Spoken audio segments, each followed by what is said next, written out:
Hola, ¿qué tal? Mi nombre es Elio Villaseñor y bueno, yo soy su instructor de este bloque del curso propedéutico de matemáticas.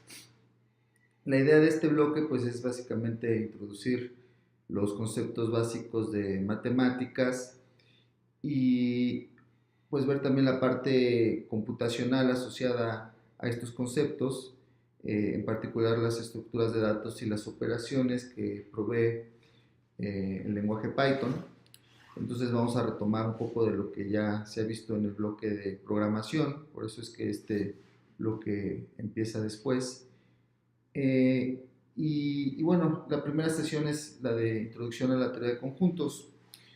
Pues un conjunto es un concepto un poco este, intuitivo en matemáticas, realmente no hay una definición formal, se acusa la intuición de la persona, ¿no? De que entienda, como es un concepto demasiado fundamental, pues no se puede, no hay cosas más básicas que este concepto para definirlo, ¿no? A él mismo. Entonces se acusa a la intuición y, y pues básicamente un conjunto puede ser cualquier colección de elementos, de objetos, este, bueno, siempre va a ser más fácil definir aquellos conjuntos cuyos elementos comparten una característica en común, ¿no? Por ejemplo, un conjunto muy socorrido pues es el conjunto del abecedario. Eh, ¿No? Y entonces ahí, pues yo estoy poniendo solo tres elementos del conjunto, ¿no? Pero en realidad, pues sabemos que hay más, y como sabemos que hay más, pues yo puedo poner los tres puntitos para decir, bueno, ahí siguen esos elementos hasta el final, ¿no? Del abecedario. Eh, Cuando yo quiero eh, decir que un elemento pertenece al conjunto, pues utilizo este signo, ¿no? De pertenece, ¿no? Que es un signo pues bastante peculiar, parece una E, pero en realidad es como una herradura con una rayita en medio. Y, y ese signo también se puede negar, ¿no? Entonces, por ejemplo, puedo decir que la letra alfa del alfabeto griego no está en este alfabeto, ¿verdad? Entonces, digamos que en general en teoría de conjuntos, siempre esta rayita diagonal, ¿no? Cruzada, pues siempre me va a denotar la negación del símbolo, ¿no? En este caso, la operación es, el símbolo es pertenece. Y bueno, los conjuntos, pues siempre tienen asociado un número, ¿no? Que es el número de elementos, ¿no?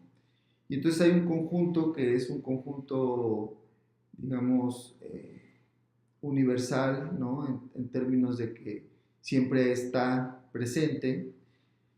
Y ahorita voy a ahondar en esto, que es precisamente el conjunto que no tiene elementos, que es el conjunto vacío, ¿no?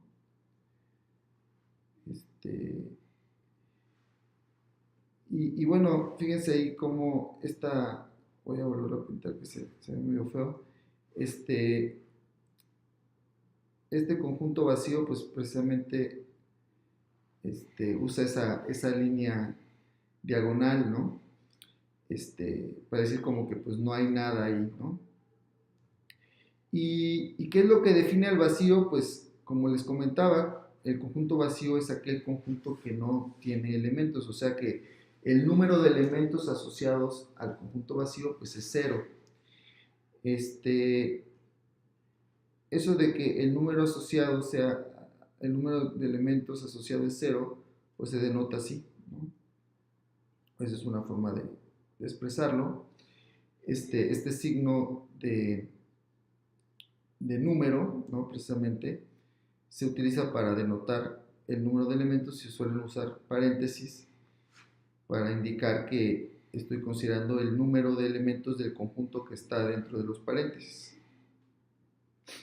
Pero fíjense, el conjunto vacío, pues de alguna manera es el origen de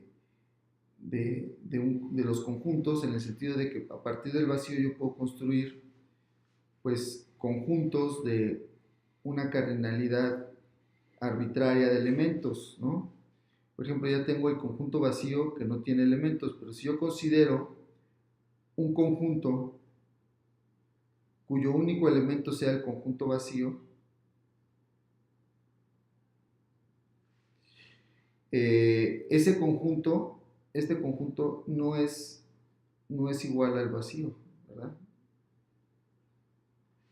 Que eso es algo importante de hacer notar. O sea, este conjunto de aquí es un conjunto que tiene un único elemento, que es el conjunto vacío.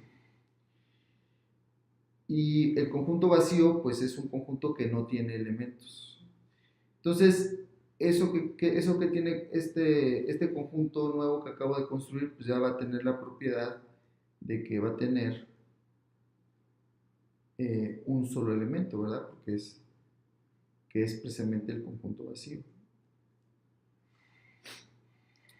Y entonces este nuevo conjunto pues ya tiene un elemento, pero además puedo seguir construyendo conjuntos a partir de estos dos conjuntos que ya tengo, ¿no? Pues precisamente puedo construir el conjunto que contenga a estos dos conjuntos, ¿verdad? Y entonces este nuevo conjunto que acabo de construir pues ya tiene la propiedad de que tiene dos elementos.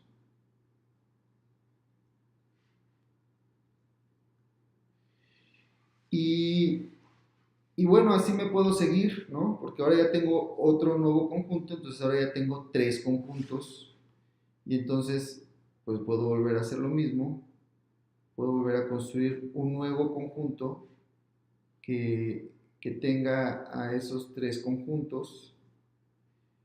Y entonces ese nuevo conjunto, pues ahora va a tener cardinalidad 3, ¿no? O sea, el número de elementos va a ser 3. Y cada elemento de este conjunto pues son distintos, porque son distintos conjuntos, ¿no?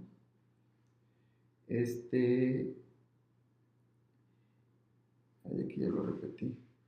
Y bueno, eso es una propiedad interesante que siempre hay en los conceptos matemáticos, ¿no? Que uno puede empezar a jugar con ellos y entonces construir pues cosas, en este caso, infinitas, ¿no? O sea, yo puedo seguir haciendo esto hasta el fin de los tiempos, ¿no?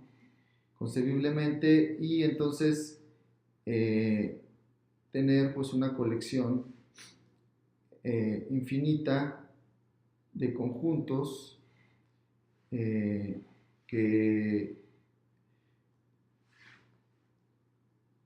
se construyen a partir de un solo origen, que es precisamente el conjunto vacío, ¿no? Lo cual pues también tiene su lado filosófico, ¿no? Interesante. Bien, y entonces precisamente los números naturales pues tienen su origen o su conceptualización en esta colección de conjuntos de cardinalidad finita, ¿no? Entonces precisamente los números naturales van a ser los números que me permiten contar conjuntos o contar los elementos de conjuntos finitos. Entonces los números naturales pues son esa colección. Y bien, pues ¿cuál es la cardinalidad de los naturales? Pues como yo puedo hacer esta construcción tantas veces como yo quiera, pues entonces la cardinalidad de los naturales pues es infinita, ¿verdad? Y entonces pues inicialmente usamos un símbolo del infinito, digamos, genérico, ¿no? Pero ya un poquito más entrados en el tema, pues en realidad se determina que hay distintos tamaños del infinito, o sea, el mismo infinito tiene, hay infinitos más grandes que otros, ¿no? Y entonces, para eso, pues entonces se inventaron símbolos para denotar el infinito más pequeño, que es el Aleph, ¿no? Y que el símbolo es el Aleph cero, que es precisamente el, la cardinalidad infinita más pequeña, ¿no? Bien, otro concepto interesante de los conjuntos es el de subconjunto. Entonces vamos a decir que un conjunto B es subconjunto de A si para todo X en B, pues X está en A. ¿Okay? Entonces, por ejemplo, aquí en nuestro caso, el abecedario, ¿no? Es nuestro conjunto A. Entonces podemos decir que, por ejemplo, las vocales, yo puedo decir que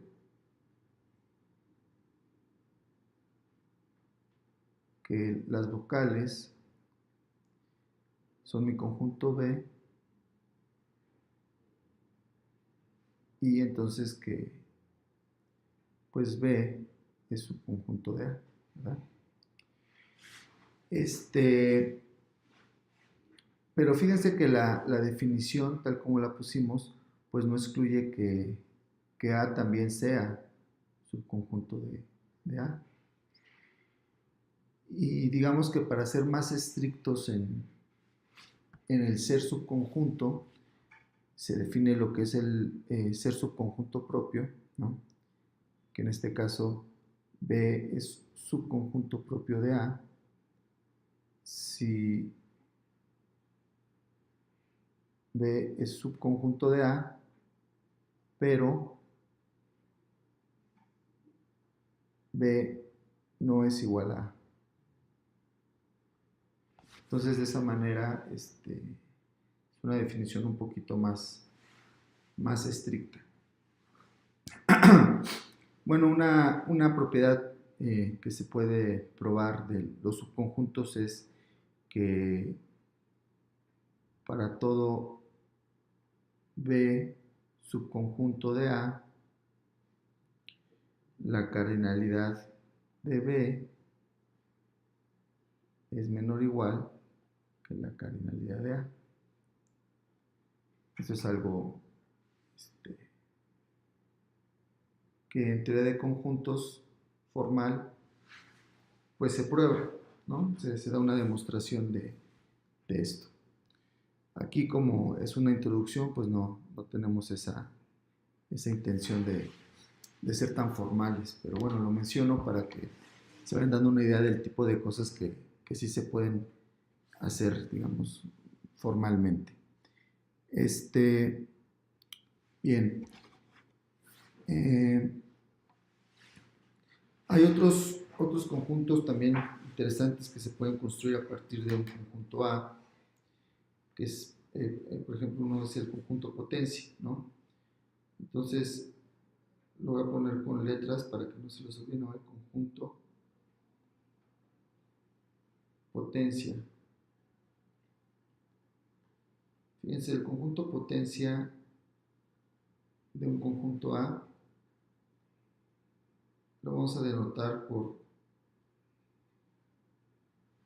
este símbolo compuesto, ¿no? Es como 2 con un exponente y el exponente es precisamente el conjunto A. Y ahorita vamos a ver por qué es este 2. Y el conjunto potencia se define como el conjunto, el conjunto de todos los subconjuntos de A, perdón. Entonces todos es el conjunto conformado por los B's, tales que B es subconjunto de A. Y bueno, el conjunto de potencias pues es un conjunto muy interesante, ¿no? Es un conjunto, es un ejemplo de lo que en matemáticas se conoce como un orden parcial y también tiene una representación gráfica muy bonita, ¿no? Por ejemplo, vamos a hacer el conjunto potencia de, de un conjunto, vamos a suponer que A sea igual a un conjunto pequeño para no hacerlo muy grande esto. Van a ver que esto crece, literalmente crece exponencialmente, ¿no?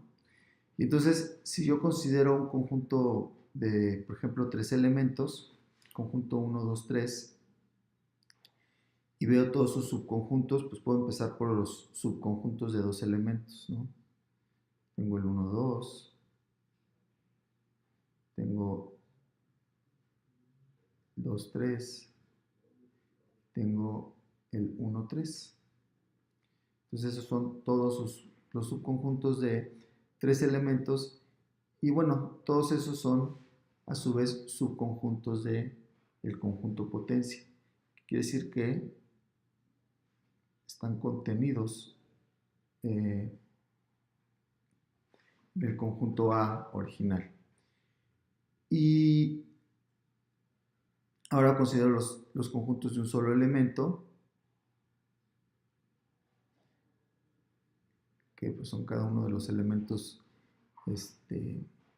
individuales, que a su vez pues también estos son subconjuntos de algún subconjunto o algún elemento del conjunto potencia, y entonces puedo dibujar esa relación, ¿no?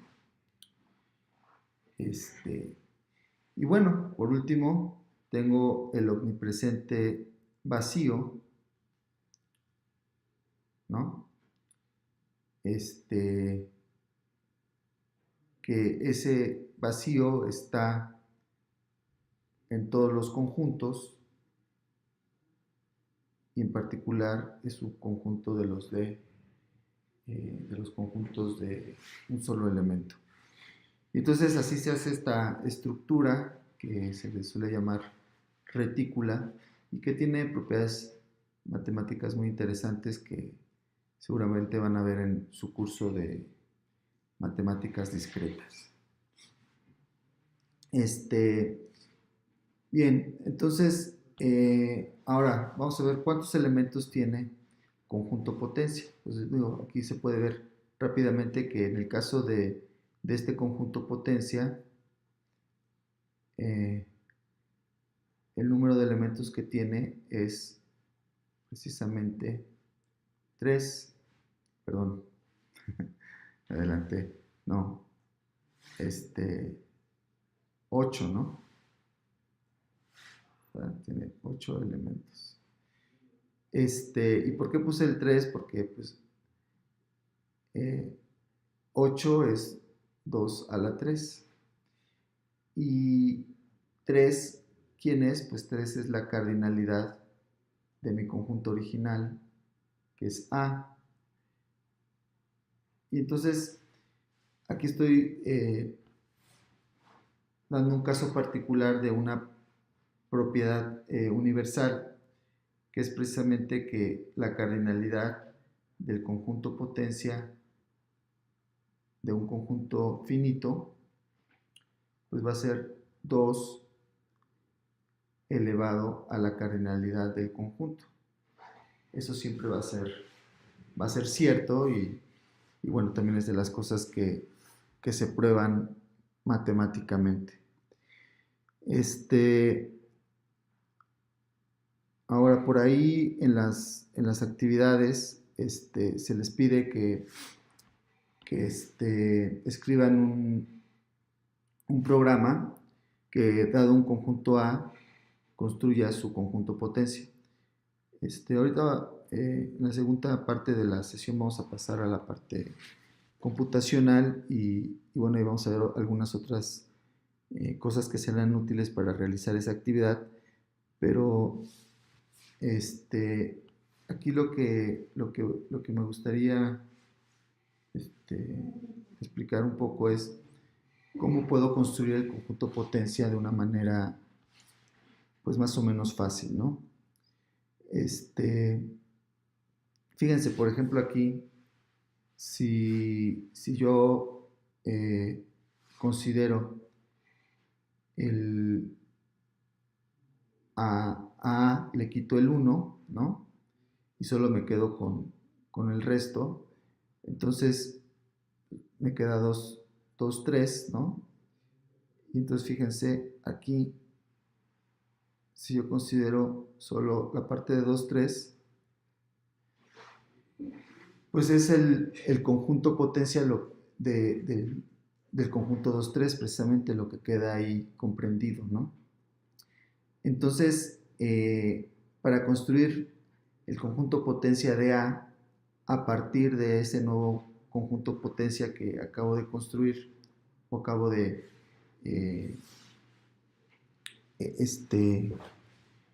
identificar en el conjunto potencia de A, pues lo que puedo hacer es agarrar cada uno de los elementos de este conjunto potencia y unirles el elemento que extirpé, ¿no? Que le quité a, en este caso el elemento es el 1. Entonces, por ejemplo, si yo uno el conjunto que contiene únicamente al 1, lo uno con el vacío, pues lo que obtengo es precisamente el conjunto que solo contiene el 1. Si lo uno con el 2, pues obtengo el 1, 2. Si lo uno con el 3, obtengo el 1, 3. Y si lo uno con el 2, 3, obtengo el conjunto A original. Entonces, esta forma de construir el conjunto potencia va a ser útil para la actividad, ¿no? Bueno, es una recomendación y espero que les sea de utilidad. Otra construcción interesante que se puede hacer a partir de conjuntos es la del conjunto cartesiano, perdón, el producto cartesiano. En este caso se consideran dos conjuntos que pueden ser pues cualquier cosa, ¿no? O sea, cualquier conjunto. Y bueno, el producto cartesiano se define como el conjunto de parejas que uno puede formar a partir de estos dos conjuntos. Con la regla de que pues, el primer elemento siempre está en A, en este caso, ¿no? Y el segundo elemento en B.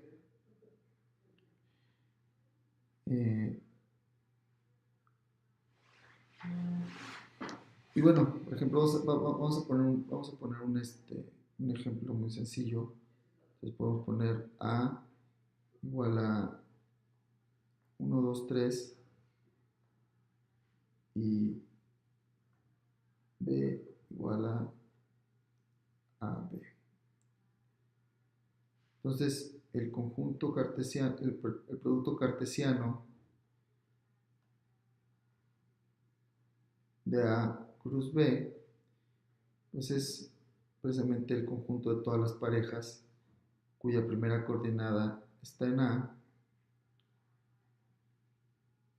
y su segunda coordenada está en B. Entonces aquí pues quedaría de esta manera, ¿no?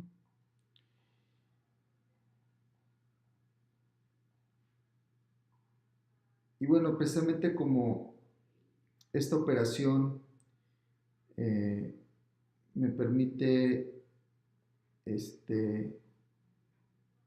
relacionar elementos de distintos conjuntos y de distintos tipos es que esta operación es tan presente en varias áreas de tanto de las matemáticas como de la computación y de la ciencia en general, ¿no? Es una construcción bastante recurrente.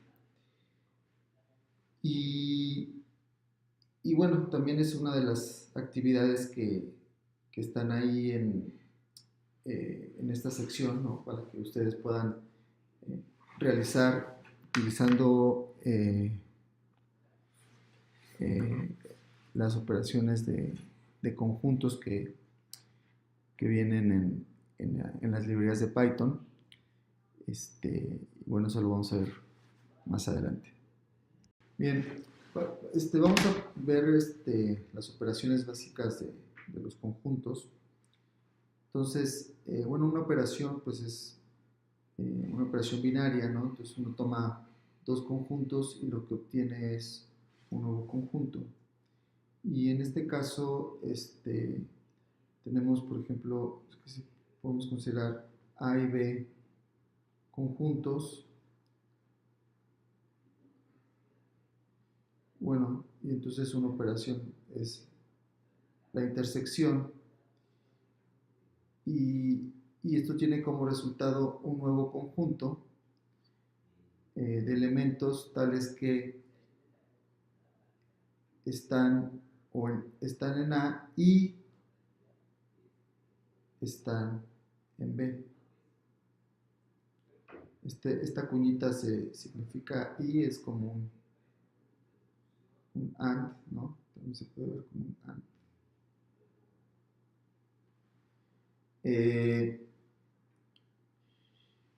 Y bueno, una manera gráfica de representar la operación es a partir de lo que se conoce como los diagramas de Venn, en los cuales se considera que existe un conjunto universo, y entonces los conjuntos se representan como regiones dentro de ese conjunto universo. Entonces la intersección, pues si yo tengo dos regiones, la intersección es la región que está comprendida entre esas dos regiones.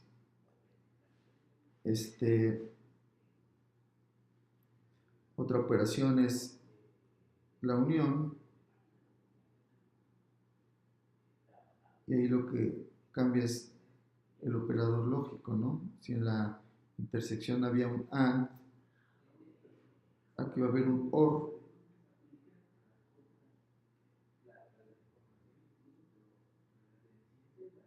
¿no? Ese operador es un OR. Y bueno, gráficamente pues se ve claramente la diferencia entre las dos operaciones.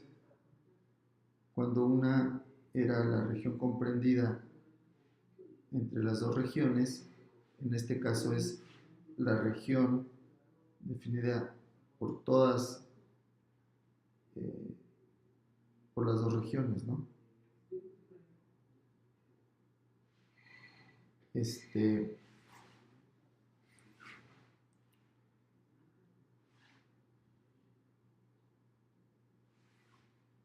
Y bueno, también hay otras operaciones que se pueden construir a partir de la negación, por ejemplo, ¿no? Está la diferencia, que ese es los X que están en A y no están en B. Es como una manzana mordida, ¿no? O sea, tengo A y B, y lo que hago pues es quitarle esa porción de A que comparte con B, ¿no?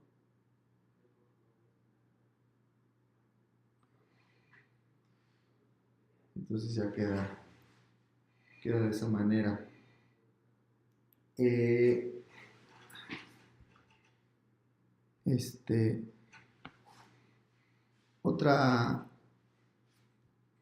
Un operador, ¿no? En este caso no es una operación binaria, sino un operador.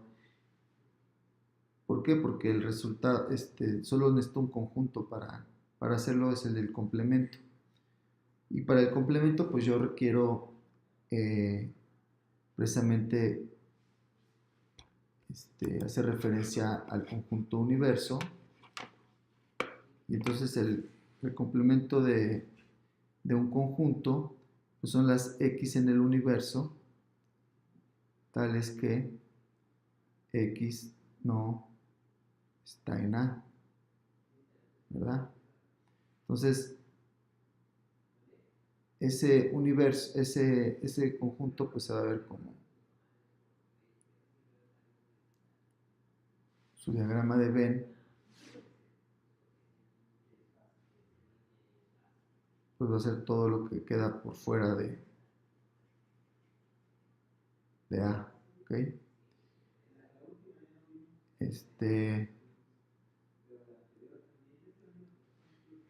Y bueno, entre las mismas relaciones hay también,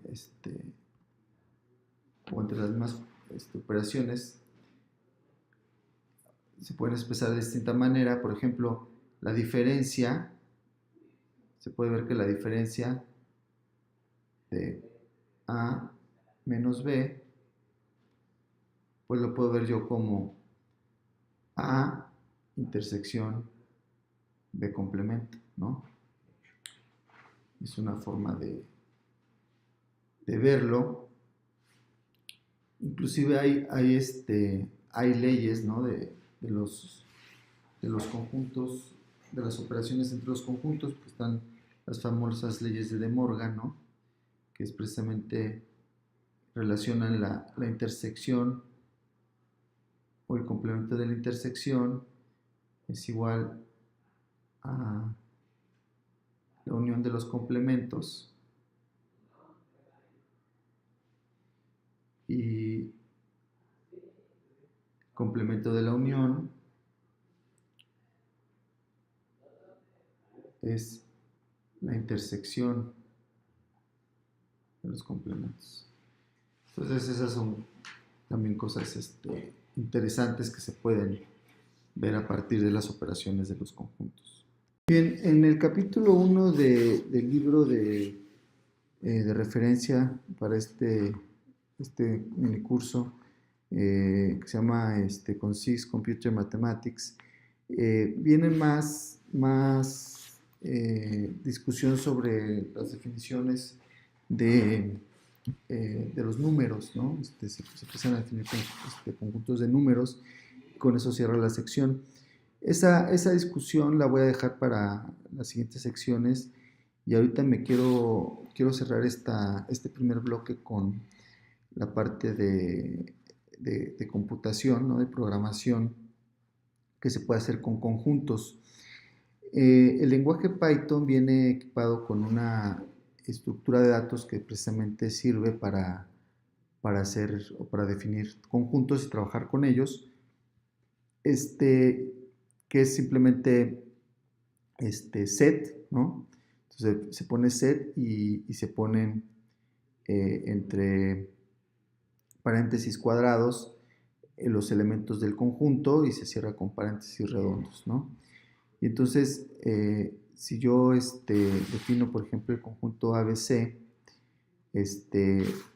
pues me lo pinta muy bonito, ¿no? Usa los corchetes de conjuntos. Y entonces ese es un objeto que trae sus propias características. Por ejemplo, la característica más importante es que ese objeto, esta lista que está dentro del conjunto, con lo que se define el conjunto, al final el conjunto no permite repeticiones. Por ejemplo, aquí estoy poniendo el caso, ¿no? Donde B tiene dos Es y bueno, el conjunto en sí solo considera una sola. Eh, También se puede definir el conjunto vacío, ¿no? Como el set de una lista vacía y bueno, se le denota como set de paréntesis vacíos. Una propiedad pues muy útil de esta estructura de datos es que es iterable. O sea, ¿qué quiere decir que es iterable? Quiere decir que yo puedo construir fors a partir de los elementos de este conjunto. Por ejemplo, aquí está uno muy simple, ¿no? Donde pido que imprima cada elemento, ¿no? del conjunto A. Y bueno, también puedo construir objetos conformados por conjuntos, pero en este caso lo más práctico no es usar la clase set, sino usar una lista, ¿no? Por ejemplo, aquí, si yo quiero hacer una lista con los conjuntos que hemos visto, simplemente lo defino como tal, ¿no? Y ya me aparece la lista de los conjuntos que yo he definido. Bueno, este comentario lo hago porque para el conjunto potencia, ¿no? Para la construcción del conjunto potencia tal vez no sea tan práctico usar la clase conjuntos. Bueno, podemos ver que la clase conjuntos viene equipada con varias operaciones que bueno, que estas no son las operaciones de la clase potencia, sino de la lista. Déjame repetir esto. Ahora sí. ¿No? Trae operaciones de los conjuntos.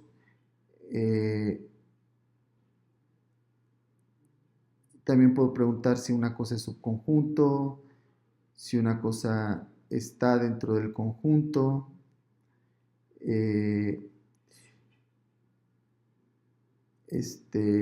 Y bueno, hacer uniones, intersecciones, ¿no? O sea, todo eso me lo permite la clase, ¿no? Y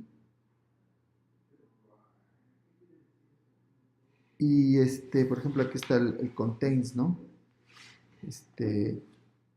Aquí yo puedo preguntar si A está en A, y pues me dice que sí, es cierto, ¿no? Si D está en A, y me dice que es falso, ¿no? Entonces eso también es útil. Una cosa muy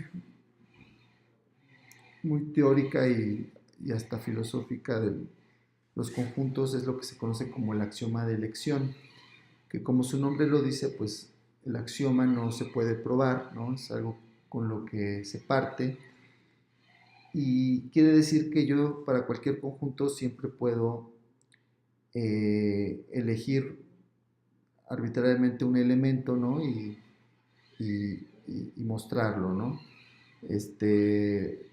Algo así como si los conjuntos fueran bolsas, ¿no? Y entonces yo puedo meter la mano a la bolsa y sacar un elemento, ¿no? Y entonces esa propiedad de los conjuntos me la da el operador pop, ¿no? Entonces el operador pop, si yo le doy un conjunto cualquiera, me devuelve un elemento, pero además también algo interesante, este operador, digamos que no vuelve a meter el elemento al conjunto, sino ya deja al conjunto sin el elemento, ¿no? Aquí lo que hago pues es definir el conjunto, aplico el operador pop y entonces me devuelve un elemento, ¿no? X, en este caso es B, y al conjunto A lo deja sin ese elemento que sacó, ¿no? Entonces también hay que tener cuidado cuando se usa el pop porque me modifica el conjunto, ¿no? Por ejemplo, para la cardinalidad, para calcular la cardinalidad, lo que sirve es el len, ¿no? El len me dice cuántos elementos tiene cada conjunto. Aquí el elemento A pues ya quedó con 2 elementos y el vacío pues ya sé que tiene 0 elementos. Por último, pues como les decía, ¿no? Las uniones, las intersecciones, todo esto pues lo puedo hacer con lo que ya trae equipado la clase conjuntos. Y bueno, la idea de este primer bloque es que puedan aplicar estas operaciones que trae la clase conjunto, ¿no? Junto con las de listas para realizar los ejercicios del libro. Y además, como ya les había mencionado, pues también se pide que escriban una función en Python que, dado un conjunto A, construye su conjunto potencia y dados dos conjuntos, construya el producto cartesiano. Bueno, espero que estas actividades les resulten interesantes y bueno, esperen el próximo bloque. Gracias por la atención. Saludos.